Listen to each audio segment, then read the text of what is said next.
Dua ilə sifariş vermə, siz gözəl şəkildə onu təqdim elədiniz. Aradakı fərq nədir? Duada fəlsəfə budur. İstər İslam dinində, istər başqa dinlərdə duada yaradıcı bir tanrı var, hər şeyə gücü çatan bir tanrı var. İnsan ondan istəyir, hətta tanrı ondan istənilməsini də tələb edir. Əgər o dua yerinə yetərsə, bu deməli Allahın mərhəmətidir, rəhmətidir. Əgər o yerinə yetmirsə, deməli burada bir hikmət vardır. Əslində teodisiyadır bu. Yəni bir şeyin baş verməməsinin izahı da öz içində var. Allah onu ona görə vermir ki, sənə o sənin üçün yaxşı deyildi.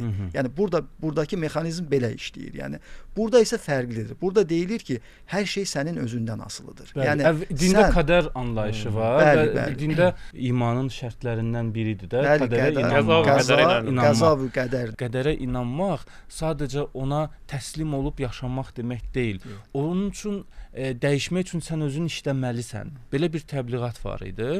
Sanki insanları indi qədərə inanmağa yox, pasiv şəkildə istəmək sırf təbliğ olunur bu Burada dəyişiklik. qədər anlayışı ümumiyyətlə yoxdur. Yəni qədər anlayışının belə bir funksiyası var ki, qədər anlayışı insana təsəlli verir. Əgər sən onu istədin, o sənə gəlmədisə, deməli bu sənin qədərində yoxdur. Hətta bu sənin üçün daha yaxşıdır. Burada deyilir ki, hər şey mütləq şəkildə sənin düşüncəndən asılıdır. Əgər sən istədiyinə nail ola bilmirsənsə, sən düzgün istəmirsən, bu səndə olan mənfi enerji ilə bağlıdır. Sən ümidsizsən, məsələn, motivatorlar nə deyirlər? İmkansız bir şey yoxdur. İmkansız sənin düşündüyün bir şeydir.